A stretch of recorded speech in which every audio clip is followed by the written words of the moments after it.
Não, nem lembro O quê? de quem eu era antes de ser mãe. Eu tento voltar.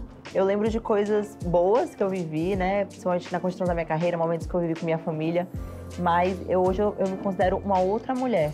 Uma outra Lorena, muito mais madura, muito mais convicta do que eu quero, sobre o meu propósito de vida. Você dizer, caramba, vou colocar uma criança no mundo e assim, sou eu que vou educar, sou eu que vou entender o que fazer.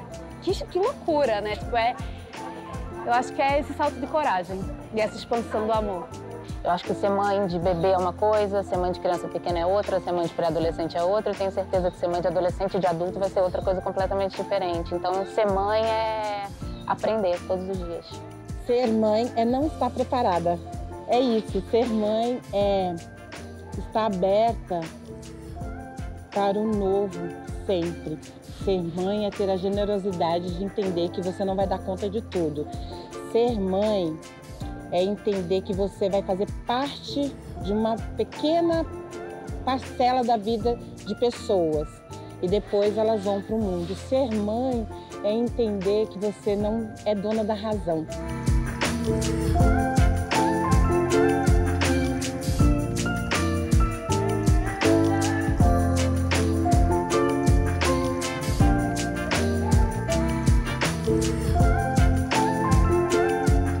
Assim que eu tive meu filho, eu comecei a ter muito medo, muito mais medo da violência urbana. Eu tenho medo de morrer, tenho medo de montanha-russa, coisa que eu não tinha. Eu sei que eu não tenho controle absoluto sobre o que a minha filha vai se tornar, sobre as escolhas que ela vai fazer. Tá dentro da gente, que é, sabe, tem essa coisa, esse fantasminha de precisa ser a boa mãe o tempo inteiro, a mãe que ama ser mãe o tempo inteiro, a mãe que, sabe, que nunca queria estar fazendo outra coisa. Eu não deixei de ser uma mulher, um indivíduo que tem desejos, que tem sonhos, porque eu me tornei mãe. Eu sou Karine Telles, sou atriz, roteirista, diretora e mãe de 2 meninos gêmeos que têm 11 anos e sou uma mulher divorciada. Tô falando isso não é porque, assim, uma informação aleatória, mas é porque isso é uma parte do tema que a gente vai discutir aqui hoje. A gente vai falar sobre os relacionamentos pós-maternidade e também pós-término de um relacionamento, né? Como é que isso influencia na nossa vida, se a gente acha que a maternidade influenciou no relacionamento, não influenciou. Sexualmente falando, a maternidade mudou a percepção do corpo e a forma com que vocês se relacionam com outra pessoa, assim? Digo na sensação física mesmo, assim, no lugar da intimidade. Como é que, para mim, eu ainda fiquei casada há um tempo depois que eu fui mãe e eu senti algumas mudanças, assim. Não foi,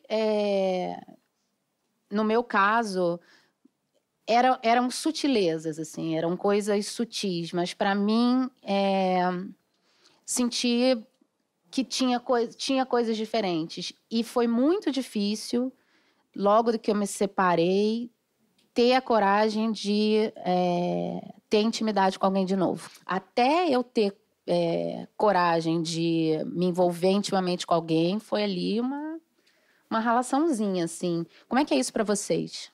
Bom, eu tô nessa demora aí, nessa. Tô bem nessa demora. Eu engordei quase 19 quilos. Então, também foi... Sei lá, fiquei toda inchada, né? E o corpo, o meu quadril tá maior. Tem uma readaptação até de você com você, né? E não sei, mudou. Eu acho que eu mudei muito. Não só físico, como... Não sei. Mas eu tô ainda não tô muito aberta para intimidade, assim. Então, acho que eu tô bem travada. Eu também, quando eu tive meus filhos, próximo quando você acaba de parir, eu perdia um pouco, assim, o interesse, né, sexual. Eu tinha, assim, esses momentos. Mudou um pouco, sim, depois que eu tive meus filhos. Um erro que eu cometi foi um pouco isso, me doar demais para a maternidade e esquecer esse meu lado mulher. Por isso que a separação, para mim, veio como uma redescoberta, né? Porque, como eu falei, me separei, fiz 40 meses depois, e aí eu fui descobrindo tudo. Eu falei assim, poxa, se eu soubesse disso antes, se eu soubesse que eu pudesse podia me tocar dessa forma, que eu sou de família cristã, evangélica. Então, para mim, era um tabu. Então, depois que eu passei a me conhecer, que eu conseguia me dar prazer sozinha. Então, quantas vezes deixei de fazer isso para mim, sabe? Então, é muito bom quando você se descobre, quando você solta um pouco dessas amarras.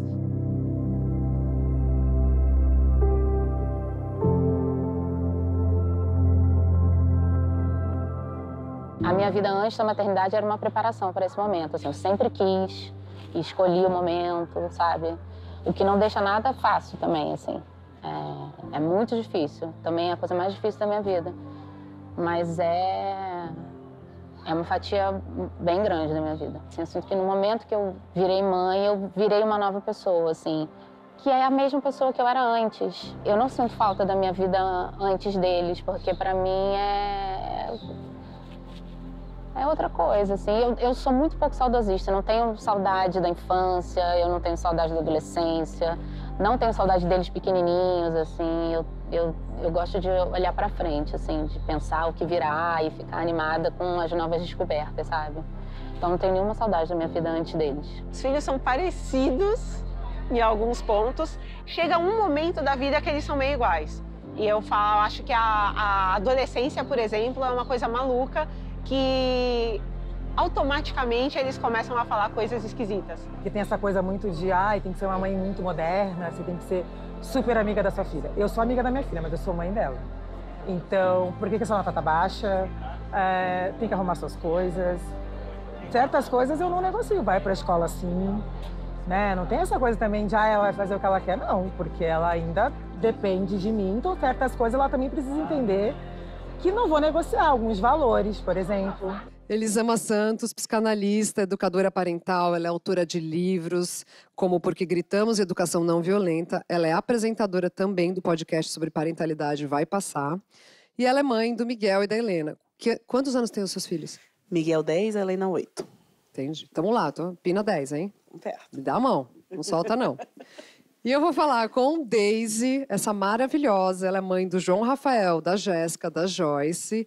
Ela é cantora e um dos grandes nomes do funk carioca. Eu estou muito honrada de estar com vocês aqui hoje. E a Daisy, quantos anos tem os seus filhos, Daisy? João tem 14, Jéssica 15, Joyce tem 20. Tá fácil. Tá fácil. Vamos lá, Daisy. Você vai dar na frente, mostrando a luz pra gente no caminho. Dando spoiler. Bom, gente, criar adolescente não é fácil. Quais são as maiores preocupações e desafios de vocês criando adolescentes hoje? A minha preocupação maior, né, é a ida e vinda da escola, esse lance de pegar ônibus, né? Porque a Jéssica agora está pegando ônibus, no caso da Zona Oeste para a Zona Sul, a gente não consegue o ensino médio na comunidade, então sempre é bem distante. Então, a preocupação é realmente as coisas ruins, né? As pessoas ruins que existem por aí, né? E nossos filhos, não é fácil, né? A gente cria nossos filhos, mas eles não são nossos, são do mundo, e isso às vezes dói, né? Então, a minha preocupação realmente são as coisas ruins do mundo e as pessoas ruins. Eu acho que a gente tem muitas ilusões quando tem filho pequeno, né? Você tem filho pequeno, você tem um problema, você pode ligar, brigou com o coleguinha, bateu, vou ligar para a mãe dele. Vou conversar com a mãe dele, eu vou conversar com a diretora. Aconteceu no ônibus, você não sabe nem quem é a mãe. Mãe, que é isso? Pai, que é isso? Você não sabe quem é. Você não tem mais telefone de todo mundo na sua agenda. Né? Você não sabe mais onde mora todo mundo pra você bater na porta. Fala, ei, vem cá, vamos resolver esse problema aqui. Você tem que se enxergar, assim, qual que é o teu lugar. E aceitar que o nosso lugar na vida dos filhos muda à medida que eles crescem é muito difícil. É muito difícil, né? Tem uns medos enormes, como a Daisy falou, porque você não controla, mas você vai botar na barra da sua saia, amarrar e falar, você não vai sair de casa porque eu tô com medo? Não pode. Você vai levar a Joyce sozinha toda vez pra escola? Não vai. Não dá, você não vai controlar. Pela sua sanidade mental e do adolescente, você não vai controlar isso. Então, tem o medo da integridade física, de tudo que pode acontecer, se ele vai ou não vai fazer boas escolhas. Você sabe que, nossa, mas ele tem uma tendência de fazer umas merdas, meu Deus do céu, e agora fazendo isso fora, longe de mim, eu não vou estar lá para consertar. A gente tem consciência disso, né? Então, tem esses medos e existe um lugar de eu não sou mais quem eu era na vida dele. A natureza, ela é muito sacana com a gente, né? Com os pais. Porque o que é que ela faz? O cérebro do adolescente, a natureza vai, porque esse adolescente ele precisa ir para o mundo. Ele precisa ter coragem de ir para o mundo. Porque se ele achar a casa de mamãe e de papai sempre gostosa, ele não vai querer sair da casa de mamãe e papai. Aí o que a natureza faz? Aumenta a raiva dele da gente. Tipo assim, começa a criticar muito para você querer ir embora. Tira, ela diminui. É como funciona o cérebro do adolescente, tá, gente? É porque eu não vou conversar com vocês sobre neurociência, porque eu também não gosto de neurociência. Então, basicamente é isso, um resumo. E aí a natureza vai e diminui a capacidade do medo. Então, o adolescente, ele tem uma ponderação de medo das coisas que podem acontecer muito diferente da nossa. Então, assim, para o adolescente, a chance é uma de 100. Mãe, você se preocupa demais. É uma de 100. Pô, mãe, mas é uma de 100, não vai acontecer comigo. Até entender, querido, é uma de 100, ok. Mas essa uma pode ser você perder a vida. Não é um risco que vale. Esse cálculo, o adolescente ele não consegue fazer normalmente. Não é o natural que ele faça. De acordo com o desenvolvimento. Para que esse adolescente tenha coragem de ir para a rua, de construir um mundo diferente, de sair da nossa vida. E aí a gente fica nesse cálculo, como a Daisy falou, super difícil de... Peraí, eu tenho que soltar porque ele precisa viver, ele não vai me ter a vida inteira, mas, caraca, velho, o acordo, você não está cumprindo o acordo, né? A gente fica nessa dança aqui, entender qual que é o nosso lugar, até onde a gente vai. Como que impõe limites, ao mesmo tempo que propõe autonomia, na criação de um filho sem ser rígida além da conta? Eita, essa a pergunta de milhões. Não fui eu que escrevi, foi alguém da TPM. Fala com aquela moça ali. A Mili, a culpa é da Mili. A gente vai nessa experimentação, né? O que é importante a gente entender quando a gente fala de construir esse limite com o adolescente é que a gente não vai encontrar um ponto específico e que não vai ser sempre do nosso jeito. Porque com a criança você fala e ela dá uma resmungada, etc. Mas em regra ela vai combinar, fazer aquilo com você. Com o adolescente você também precisa ceder. Existe uma parte da negociação que tem que vir de você. O adolescente ele precisa sentir que ele é respeitado, que ele é escutado. E assim, não quer dizer que você vai sempre dizer sim. Você vai dizer inúmeros nãos. Mas na hora que você vai na conversa, entende, e ele vai bater porta e você sustenta aquilo, filho, isso é importante para mim, isso aqui não vai rolar. É importante para mim que você chegue antes da meia-noite. Ainda não está na idade. Você quer conversar sobre chegar mais tarde? Me traz um argumento. Vamos conversar sobre isso, agora vamos conversar de outro jeito. Não é você bater na porta agora, tá todo mundo nervoso. Mas a gente vai conversar sobre isso. Mas a gente precisa lidar muito com os nossos medos. Porque pra gente eles nunca vão estar prontos. Não vai, a gente tem que ser honesta, pra gente eles nunca vão estar prontos. A gente vai olhar e falar, mas não, gente, vai dar ruim, vai dar errado, vai acontecer aquilo. E ele vai... A gente tá sempre com muito medo, a gente quer proteger. E a criança, o adolescente, ele também precisa desse pai, dessa mãe, que empurra pro mundo, sabe? Que fala, ok, você vai. E eu vou lidar com o meu medo. A gente tem muita dificuldade de lidar com o nosso medo. Então, para que eu não fique com medo, você fica aqui. Mas, cara, existem momentos que eu preciso lidar com o meu medo. Esse medo é meu. Eu não queria que você fosse. Eu vou te ser honesto, filho. Eu não queria que você fosse. Essa situação eu não queria. Estou com muito medo. A gente vai negociar como você vai para tentar confortar um pouquinho o coração dessa mãe aqui. A gente vai encontrar vamos encontrar um pontinho aqui que a gente consegue negociar. Vão ter coisas que vão ser inegociáveis, mas as coisas inegociáveis elas vão diminuindo à medida que o filho cresce. E é importante que isso aconteça porque a adolescência é a fase de fazer besteira. É a fase, porque é a fase em que você ainda está por perto para ir ajustando o passo com eles. O que acontece? A gente segura.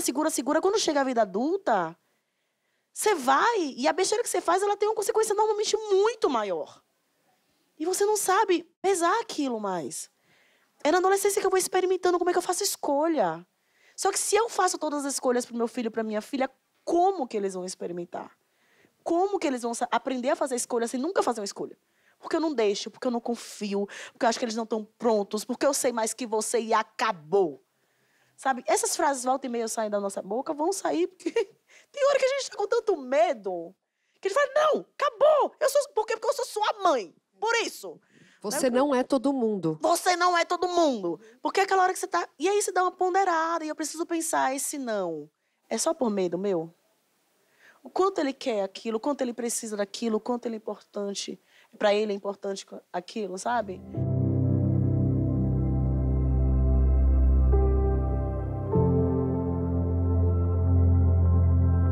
Eu sou psicóloga, trabalho com casais há 30 anos. E aí você vê pessoas que não sabem nomear o que sentem. Pessoas com um buraco existencial enorme, sabe? Uma falta gigantesca. E aí você vai olhando para a história dessas crianças, dessas pessoas adultas ou as crianças feridas delas e faltou isso, faltou continência afetiva. Eu acho que se mostrar vulnerável hoje é uma forma de sinalizar que os filhos podem ser vulneráveis também, que eles não precisam dar conta de tudo, assim como a mãe não precisa dar conta de tudo. Então, acho que ser humana, se mostrar frágil, é uma forma de ser forte e mostrar para os filhos que eles podem contar com a mãe em si, mas em que algum momento ela vai falhar, porque não é infalível, é pessoa erra. E eu acho que saber que a gente erra é um aprendizado e tanto. Eu percebi que... quando eu ficava feliz, quando eu estava ali saindo com alguém, apaixonadinha, que eu estava toda, né, me arrumando, me cuidando, não sei o quê, a vibe da minha casa já acendia. Então, meus filhos ficavam felizes quando me via feliz. Porque quando também eu queria evitar, porque eu falava, não, agora não é a hora, não sei o quê, para me sentir culpada, eu também ficava meio dura, né? Tipo... E isso não é legal. Então, quando minha filha me via toda feliz, a gente já batia papo. Ela, mamãe, você tá com... Eu falei, filha, não é nada demais. Então é gostoso, né? Ter essa coisa para poder também relaxar um pouco mais, para não ficar com tudo, né? Com todos os pesos. Mas eu senti uma diferença muito grande. Porque eu desconfio que isso tem a ver com a coisa do patriarcado e com a nossa... Por mais que a gente tenha uma situação de privilégio e viva dentro de uma bolha, assim, eu sinto que a mulher, principalmente depois que ela vira mãe, ela ainda é vista como um acessório, como como é que eu vou dizer assim, como uma categoria social específica que tem que se submeter a um conjunto de regras, no sentido de, às vezes, eu estava com meu namorado em algum lugar, as pessoas vinham me perguntar, e seus filhos, cadê? Eu falava, tá aqui no meu bolso, aqui, ó, gente, tá vendo? Às vezes, quando eu estava mais mal-humorada, eu falava, eu tenho uma jaulinha, eu deixo uma comidinha, assim, água, eles ficam ótimos. Às vezes eu fazia isso, porque não é uma pergunta que se faça aos homens, por exemplo, não é. Não se faz essa pergunta. E as pessoas vendo uma mulher que as pessoas sabem que está separada, né, com uma outra pessoa, tem sempre um olhar preconceituoso, tem um olhar de julgamento, tem perguntas, tem piadinhas. Eu ouvi muitas piadinhas. E dentro do relacionamento em si, tinha uma coisa que, para o meu namorado na época, era confuso. Entender o espaço dos meus filhos na minha vida. Que é um espaço que pertence somente aos meus filhos e a mais ninguém. É um espaço que é deles e não é disputável, né? Não tem ninguém que vá competir com aquele lugar. Mas, para o meu namorado, na época, era difícil para ele entender que eu não era dele. Para mim, era essa novidade, assim, também. Como estar presente no relacionamento e demonstrar afeto, demonstrar amor, ser companheira e continuar sendo mãe, né? Dos meus filhos, principalmente na hora que aparece uma pessoa nova, meus filhos continuarem se sentindo seguros, amados, atendidos, né? Importantes. E isso, o relacionamento durou ali uns 6, 7 meses só, não foi muito à frente. Foi a única pessoa que eu apresentei até hoje. Vivi outras historinhas e coisinhas e tal, mas eu sinto que a maternidade fez uma diferença muito grande na forma com que eu me envolvo romanticamente. E eu acho que o próprio fato da gente ter filho torna a gente mais exigente com o tempo, né? Assim, eu não vou deixar qualquer pessoa entrar na minha vida, porque é uma responsabilidade imensa, né? Não sou só eu mais. Antes era eu, aí quebrava a cara, conhecia um, era um idiota, era outro. Mas, assim, é uma lista, né, de Mas agora não, agora eu tenho bem.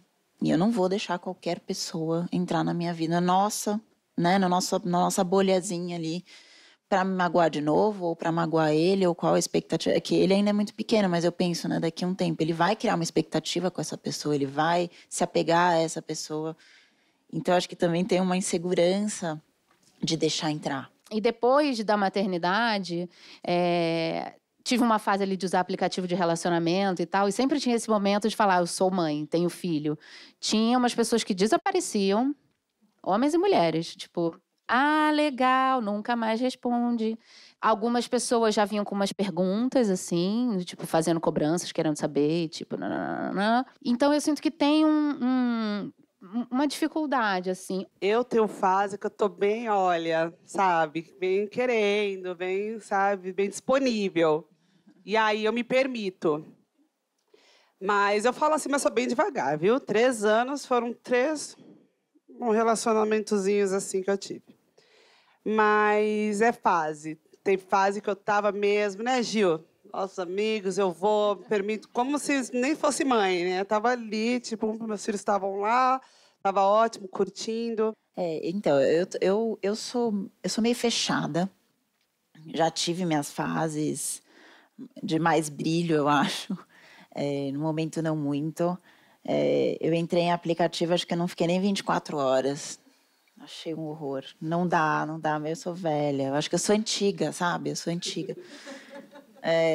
Não sei, é uma dinâmica que não, para mim não faz sentido. Eu não sei, eu tô tentando me abrir, mas com bastante cautela. Eu acho que tem um peso grande pelo fato de eu ser mãe. Acho que os homens também estão meio... Eles se assustam um pouco, né? Com o tanto de carga que a gente tem. Tipo, mulher que trabalha independente, tem filho, tem... né? Então, também... Não sei se eu tô afastando, eu tô ainda tentando me encontrar. Não sei direito Pois é, como porque o que vocês acham que quando a gente fala assim, porque o homem se assusta com a mulher que é mãe, o que vocês acham que é isso? Será que é porque o cara quer se colocar na posição de filho no relacionamento? Será que é isso? O que eu é? Acho O que é pra é? assustar mesmo, é pra se Mas assustar o que mesmo. assusta? Por quê? Eu acho que é a segurança, é o sem tempo, irmão. É que sabe que ali não vai... É mulher com experiência. Ali a manipulação já não vai ter um outro peso. Porque o homem parece que ele foi instruído desde criança a manipular a mulher, os sentimentos. Porque ele foi feito para ser o caçador. Então, é aquela pessoa que aprendeu a fazer todo o caminho para conseguir aquilo que ele quer. Tem que ter medo mesmo, cara. Tem que ter medo de chegar mesmo, porque para nós, aqui a gente já passou pelo pior. Então, não é qualquer coisa que vai... Vocês têm que ter medo mesmo. Por isso que eu falo que o cara que chegar em mim, que vai ser o cara da minha vida, vai ser o cara. Tem que ter medo. Tá com uma plaquinha aqui, ó. Perigo. Perigo. É lógico que é mais fácil você se relacionar com uma mulher que está disponível o tempo inteiro. E disponível de tempo mesmo, né? E que não tem. Às vezes, assim, eu bem fico 10 dias doente. Imagina, se eu estivesse saindo com alguém, iam ser 10, 15 dias que eu não ia nem olhar para a cara dessa pessoa. E ele é a minha prioridade. E eu acho que tem isso, né? Do homem não ser a prioridade. Mas isso não é um lugar de filho? Sim. Porque a gente quer parceiro. Por isso que eu falei, né? A gente não quer o príncipe encantado mais. Eu acho que essa chave virou muito para as mulheres e para os homens, eu não sei se acompanhou ainda tanto na mesma velocidade.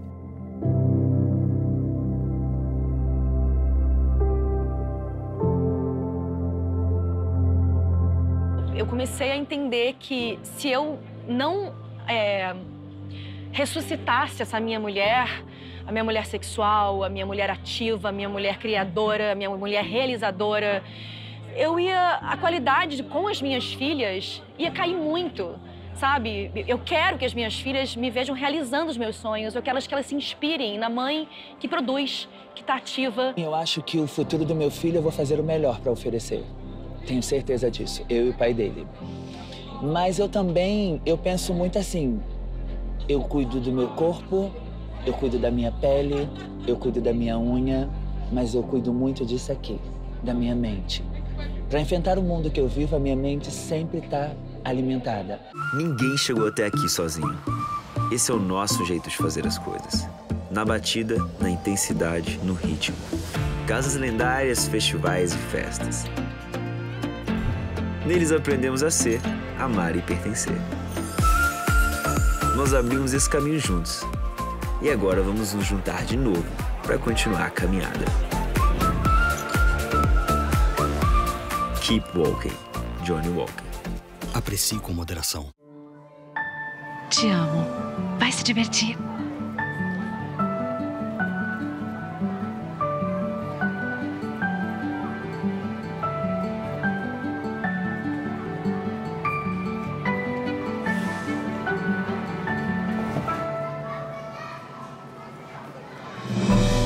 Eu sou o Pablo. E você? Daniela. Você é nova aqui na escola? Sim. Legal! A Trip existe porque nunca parou de mudar e porque também nunca abriu mão da coerência. Da TV aberta ao digital, a gente produz intensa e diariamente conteúdos, filmes, reportagens que são ferramentas fortíssimas para entender o comportamento humano. Isso nos faz reinventar e inovar sempre e alimenta a nossa área de consultoria para marcas, que é focada nas estratégias de longo prazo e em fortalecer os vínculos das empresas com a sociedade e com o contemporâneo. Se você quiser conhecer melhor o que a Trip faz e pensa, vá em trip.com.br.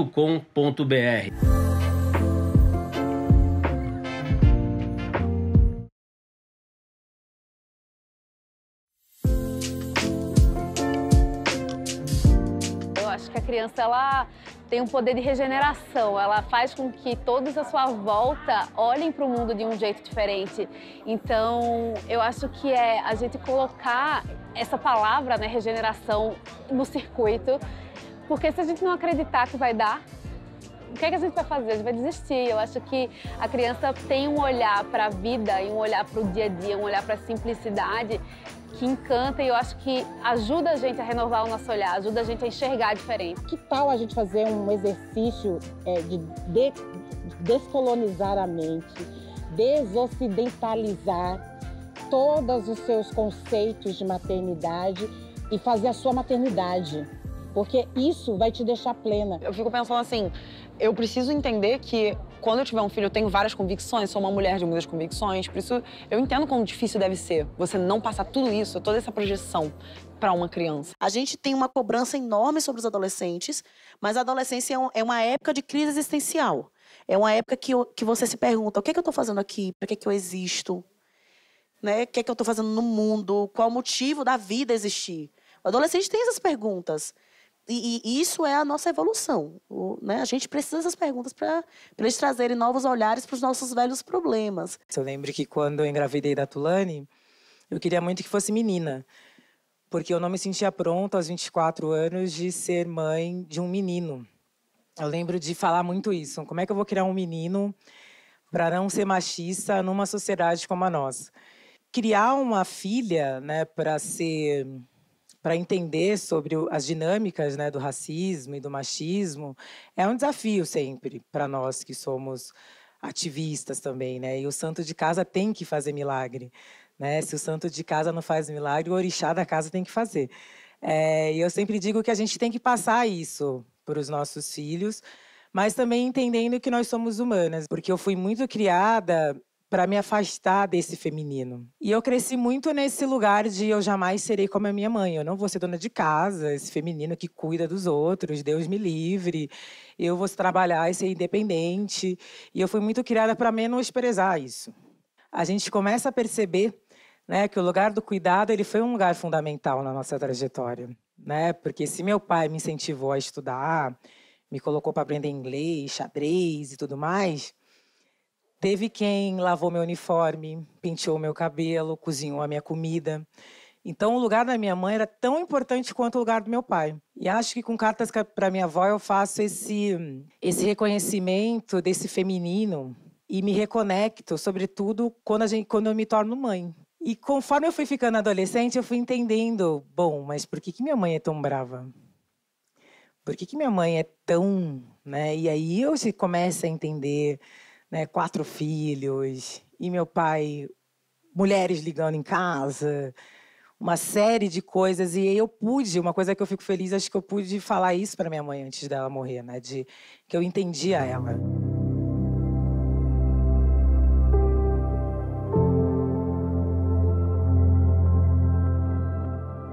falo para minha filha, você não sabe o quanto que é diferente você ter essas conversas com a mamãe. Eu não sabia que minha mãe era mulher, né? Porque você vê sua mãe como mãe e esquece, né? Eu não imaginava que minha mãe pudesse passar essas coisas na cabeça da minha mãe que passa na minha.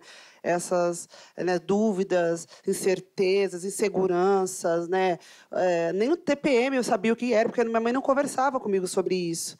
Né? E minha filha hoje sabe tudo sobre mim. E hoje ela é uma menina, vai fazer 13 anos, super empoderada, já sabe o que não quer. Isso é muito importante, porque ela fala assim, mamãe, eu não quero, eu amo meu pai, mas um homem como ele eu não quero. Então fica sempre essa expectativa de que o filho tem que ser igual a gente. E nisso eu protejo muito ela. Ela é a Tulane e eu sou a Djamila. E a gente não pode, e confesso que para mim é um aprendizado também, meus desafios. Eu fui criada numa educação muito impositiva. Então às vezes ela vem, eu gosto do Ed Sheeran lá. Aí minha vontade é falar, ai, credo, você gosta disso? Mas eu seguro e falo, ai, que legal. De que você gosta? Ah, dessa música. Ai, legal. Eu odeio, mas também não posso. Eu confesso que eu tenho dificuldades. Mas eu seguro meu rolê. Ela gosta, o que eu posso fazer?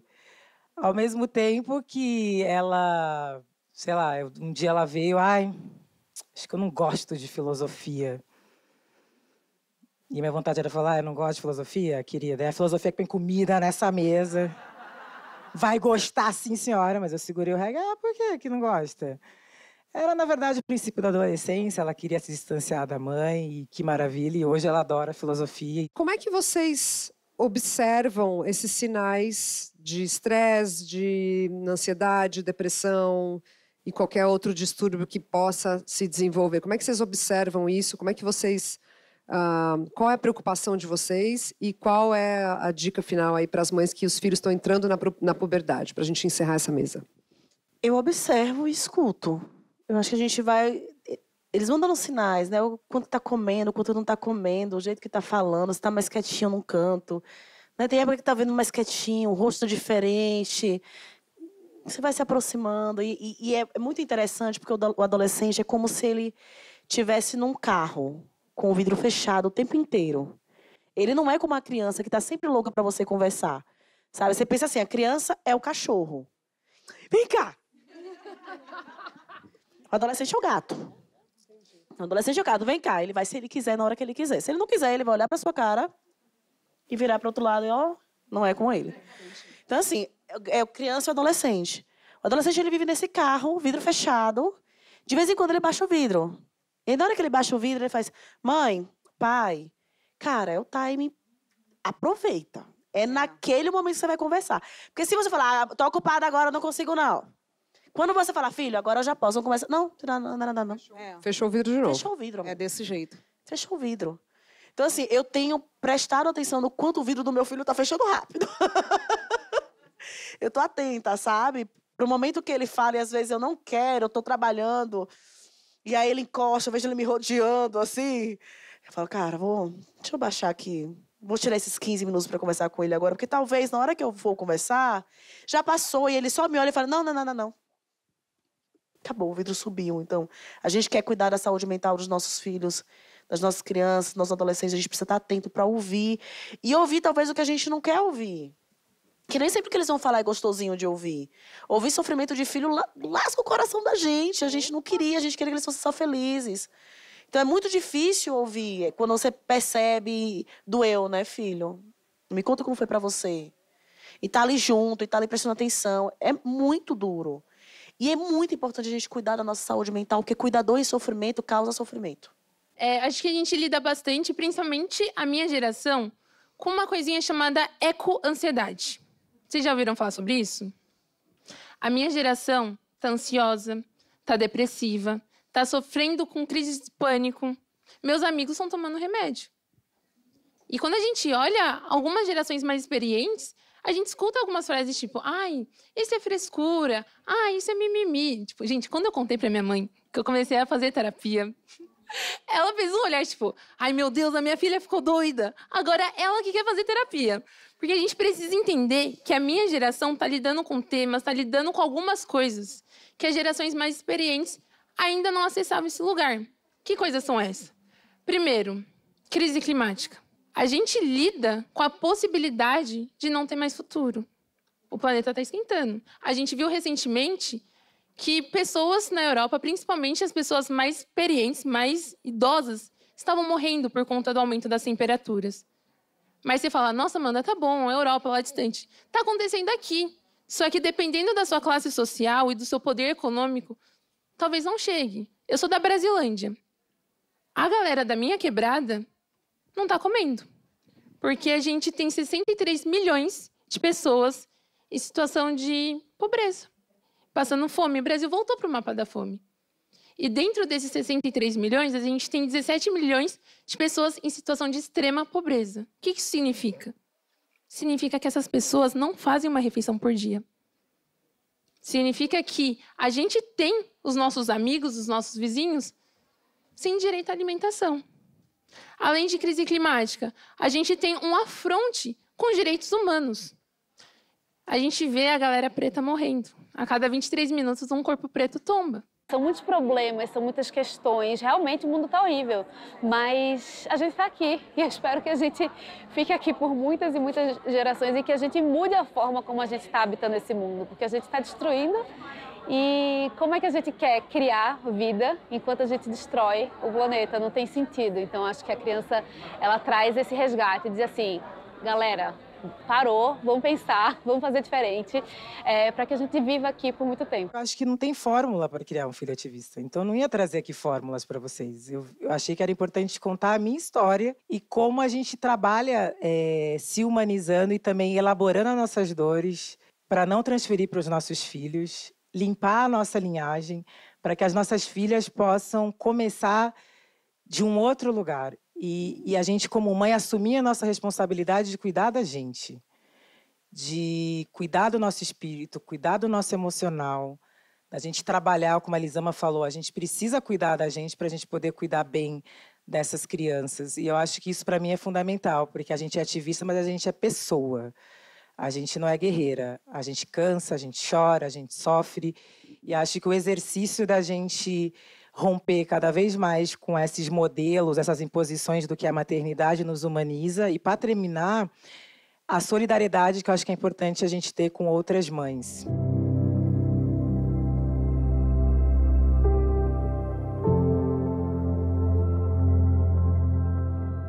Quando os meus filhos eram pequenos, não sei se você sentiu isso também, era quase como se fosse uma parte do meu corpo fora de mim, assim. Era uma conexão muito física, assim, muito forte. E isso, né, eles vão crescendo, para mim foi mudando, assim. E os meus, hoje em dia, me cobram muito que eu tenho um relacionamento. Eles querem muito. Eles perguntam muito, mãe, e aí? Tem alguém? Tava querendo essa pessoa? Às vezes eles me vêm falando com alguém no WhatsApp. Quem é? Quem é? É paquera?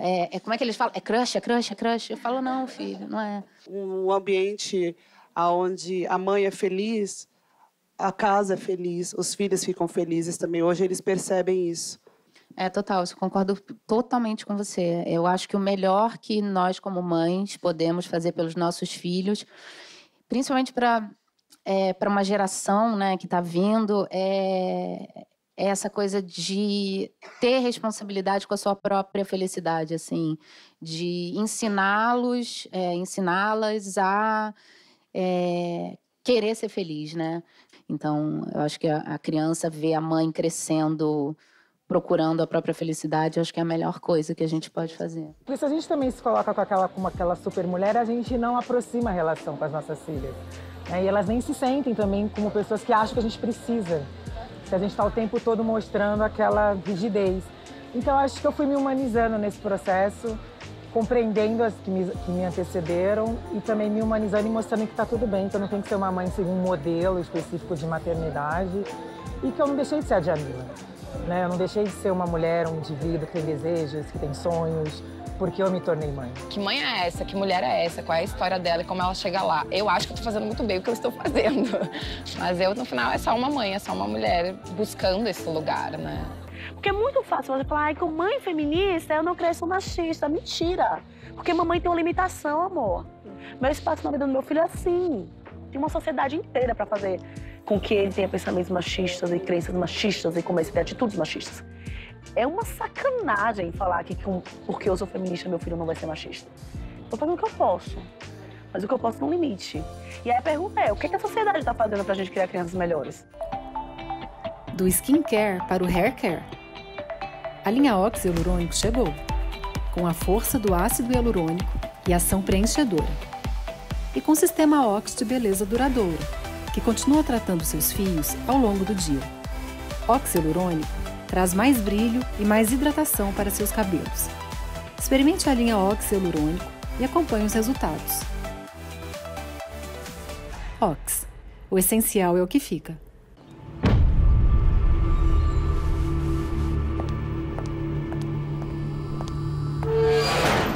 Mulher não apita nada aqui. Ponto final.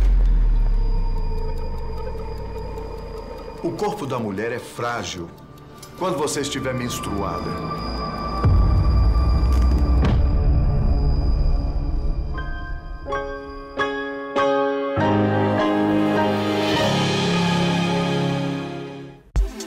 A TPM tem a missão de abrir espaço para as conversas mais íntimas e importantes, como uma amiga com quem dá para falar sobre tudo.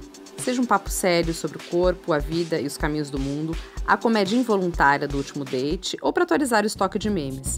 É isso que a gente procura quando faz a TPM. Papo reto, mas sem ignorar que o mundo é cheio de curvas. Vem trocar essa ideia com a gente em @revistatpm e conhecer a marca do feminino que já soma mais de 650 mil mulheres. TPM é outra conversa.